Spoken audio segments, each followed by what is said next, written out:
L'actualité, elle se déroule aussi chez nous ce samedi avec la visite du pape François en Belgique.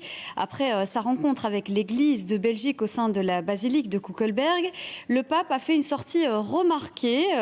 Il est sorti du programme officiel pour se recueillir devant la tombe du roi Baudouin dans la crypte royale. Il a salué son courage d'avoir, je cite, quitté son poste de roi pour ne pas signer une loi meurtrière.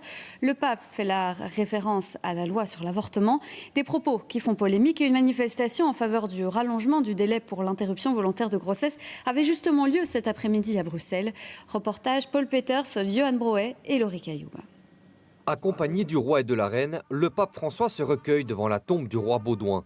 Après cette visite impromptue et privée selon le palais, il salue ensuite celui qui a quitté sa place de roi pour ne pas signer une loi meurtrière.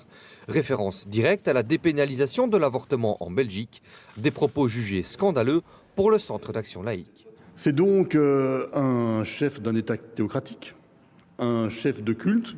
Pourtant, moi, je pense avoir entendu que Dieu était amour.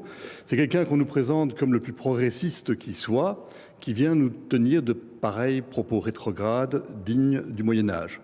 Au Centre d'action laïque, je peux vous le dire, les bras m'en tombent, les masques aussi. La réforme sur l'IVG vient d'être mise entre parenthèses par les partis de l'Arizona. Alors les propos du pape François ne passent pas dans cette manifestation prévue depuis un mois, surtout en cette journée internationale du droit à l'avortement. On voulait particulièrement être là, mobiliser dans les rues, mobiliser les féministes, les militants et les militantes du droit des femmes et du droit à l'avortement, du droit des personnes à avorter, concernant cette question en particulier dans ce moment politique important. Le pape il est là et ça ne nous étonne pas ce qu'il dit, raison de plus pour qu'on soit dans les rues aujourd'hui. Ne nous protégez pas! On s'en charge! Ne nous libérez pas!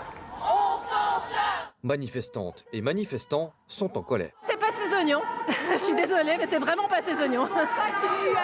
Je pense pas qu'il ait eu à se poser la question de s'il voulait avorter dans sa vie, donc je pense pas qu'il ait grand chose à dire à ce niveau-là. Je ne sais pas comment il l'a vécu lui, mais en tout cas, je comprends pas cette intervention de sa part. Je pense que c'était pas nécessaire et il aurait mieux fait de s'abstenir. On est choqués, on est dépités et ça donne encore plus envie de venir d'aller manifester et de faire porter nos voix. Une foule venue notamment réclamer un allongement du délai pour avorter à 18 semaines contre 12 actuellement.